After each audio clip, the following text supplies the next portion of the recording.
Global Inclusion Project, #GIVIB 2020. Interview with Parisa Lamarra. Parisa speaks about the beginning stages of being a parent of 2 children with blindness. Hearing other people's stories who were in similar circumstances and knowing that I wasn't alone in my feelings was huge. And honestly, time, just going through the grieving process, you go through all the different stages. Like I had this denial and I was really angry. I was angry with God for a while. And, how could he have done this to my baby? Why had he done this to my baby? Had I done something? There was a lot of guilt associated with it. It was because I'm not a good person. I did something wrong. I went to a wedding before I found out I was pregnant and I had a glass of wine. That's why. I had a cat. Everybody had some reason as to why. So there was a lot of guilt in the beginning associated with it. Something else that made it increasingly difficult was my parents' reaction, because I'm Persian. And it's not accepting as it is here. Culturally, it's very, very different. And so my parents were my mother was more devastated than I was, and she's the one who needed to be comforted. And what I really needed was someone to comfort me at that time. So to them, it was like just the worst possible thing that could happen. And, my mother, they're very much into like blaming. And so, it was because I was hormonal when I was pregnant. It was because of all the, bad feelings that I had during pregnancy. That's why he was blind. So that was really difficult. We don't have anyone who is disabled in my family except for one cousin. And that cousin was born deaf mute, and they put him in a home because in Iran, where I come from, disability is something that's shameful and it's something that you hide. And it's, like a black cloud over your family. And so my parents really had a difficult time. And because of that, I had a difficult time. What services did you and your family receive? I had a series of people come into my home all the time because early intervention services are happening in your house. So I had a teacher for the visually impaired. I had an orientation and mobility specialist. I had the Braille Institute consultant. I had, I want to say, the case carrier. So all these people came into the home. And when my daughter was a baby, I had my daughter's TVI, teacher for the visually impaired, come into the house. And we were sitting on the floor where she was playing with my daughter, and I started asking her questions like, how did you get into this line of work? What I had a master's at that point. Like, I was going to be a journalist. I was going to take the world by storm. I was going to be a writer. And so, but then I got pregnant and I had children. So, I wasn't working at the time. And so I started just asking her all these questions about how she got into it, and she was telling me there's a program at Cal State LA. And it was when she was talking, it was during that conversation that it was like Oprah calls it an aha moment. And it was, this is what I'm supposed to do with my life. Like, I'm supposed to go back to school and I'm supposed to do this for a living. I'm supposed to be a teacher for the visually impaired. Because at that point I had 2 blind kids, no idea what to do with them, knew nothing about the field, knew nothing about blindness. So I called the program that day, and I got accepted to the program. And so I started attending Cal State LA to become a teacher for the visually impaired. So it took me 2.5 years, maybe 3, to get my credential. And Mina was 18 months old when I went into the program. And for me, the program was probably different than for a lot of people who go through it because it was cathartic. So every class that I took, all the things that I learned, I applied them to my own life and to my own children. And it was a healing thing for me. I did a lot of crying during the program, a lot of healing. And education was key. Learning how to Braille was key because I was going to be a writer. I love reading and writing. Like, books are what got me through my childhood because we came here from Iran when I was 8 and I didn't speak any English. And so I didn't have any friends, and my mom dressed me funny. It was tough. And so I read books. And so part of my heartbreak with the kids was, how was I going to get my love of reading and writing to them when we didn't have the same literacy media? And so learning the Braille was huge. The class was brutal. It was such a hard class, but it was amazing. And I was able to, Braille letters to the kids from Santa every year when they believed in Santa. I was able to braille them notes and put it in their lunchbox the first day of school every year. So I was able to communicate with them in that way. So it was huge. What do you enjoy most about being a teacher of the visually impaired? So I became a teacher for the visually impaired. And one of the things that I always ask for in whatever job I go to, whatever place I work at, is I want to work specifically with the babies. And I love the babies because I understand the parents. And I'm not saying that every parent has the same story as me, has the same grieving process as me. Every parent is different, and the way that they deal with their grief is different. But there's a lot of similarities. And if there's someone who understands that acute pain of something that's shocking, I think I kind of get it. So I love being able to talk to the parents and show them, and I show them, once we get to know each other, like I'll show them pictures or videos of my kids of like, look, it's okay. It's going to be okay. Because you don't know in the beginning, and then you start to raise them and you realize that they're pretty amazing. They can do what everybody else can do. They just do it a little bit differently. What do you feel is the biggest hindrance for children with blindness?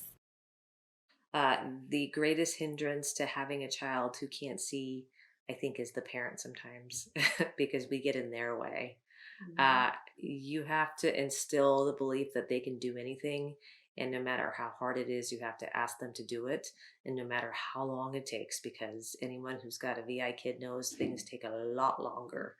And I mean, especially for me, you can tell I talk fast, I think fast. I'm like, oh my God, let's go. So it's so much easier for me just to do, but I've had to learn to back off and let them do.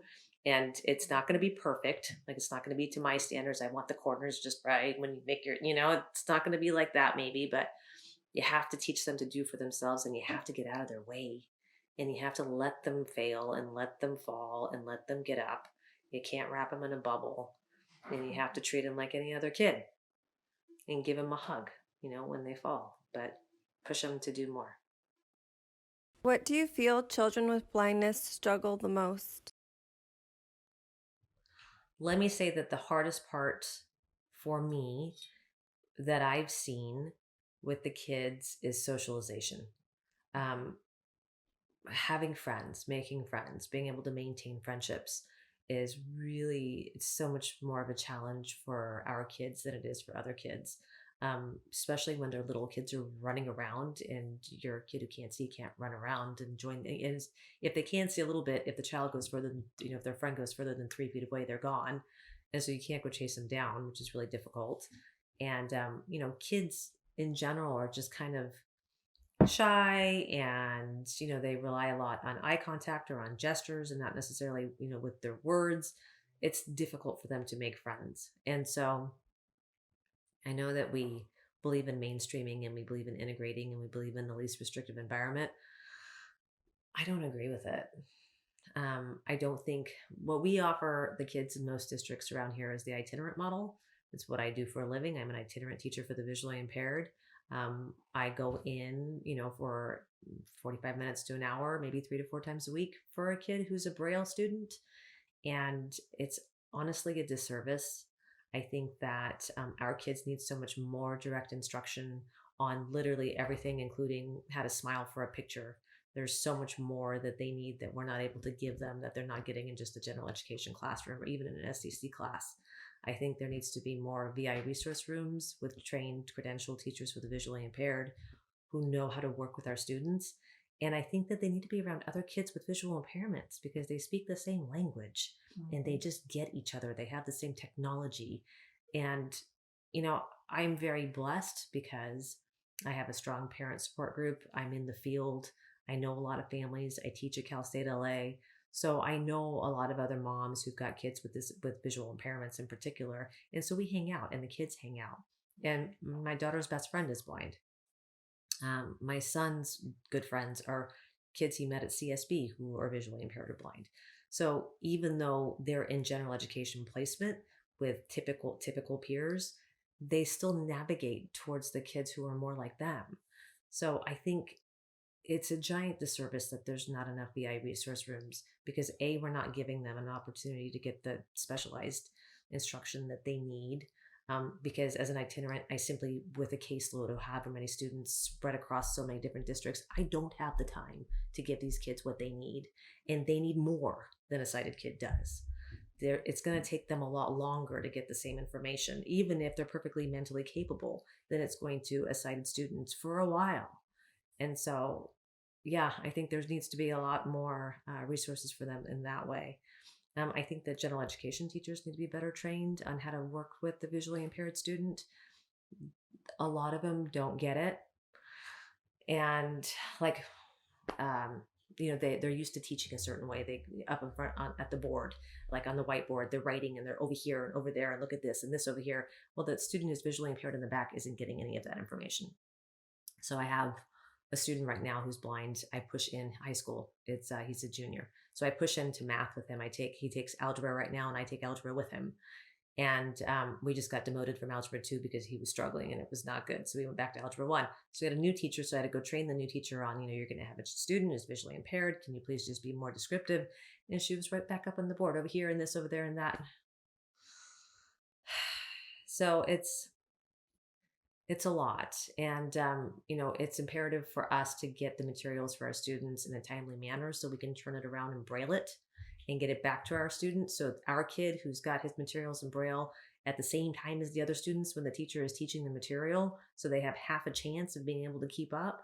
But a lot of teachers don't think about, I understand they're busy. They've got these huge caseloads and they've got, 30 students in each class and they've got 6 classes and they're not thinking about that one. But I am. And so that's another thing of pushing in the least restrictive environment and having our kids in these classrooms is they're not even getting their materials necessarily in a timely manner to give them a chance to keep up. So I understand the idea behind why these laws were put into place and I appreciate it, but I don't think that it's succeeding. What changes would you like to see for those with visual impairments and blindness? I think there should be more VI resource rooms. Mm-hmm. I think that they should do reverse mainstreaming. So I think in the beginning, especially when the child is young, when they're learning Braille and they're learning the code and they're learning the technology, they spend the majority of the room in a VI resource room with a VI teacher. They get that foundation and then they get pushed out. As they start to become more and more independent, they get pushed out into mainstream classrooms with their typical peers.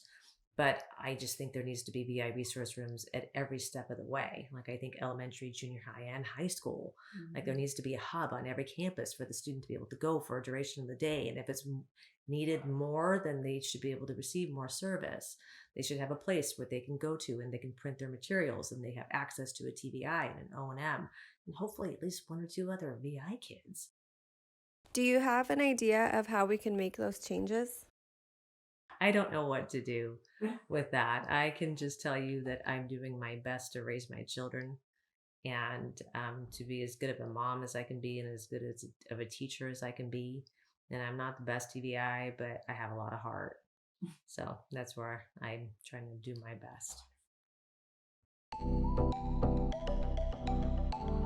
Thank you for watching, and a big thank you to Parisa Lamarra, David Martinez, DeAndre Gilberry, and Kari Scott. For more information on the Global Inclusion Project, you can visit our website at globalinclusionproject.org and on Instagram follow us at Global Inclusion Project. Below, you can also subscribe to our YouTube channel. Thank you again.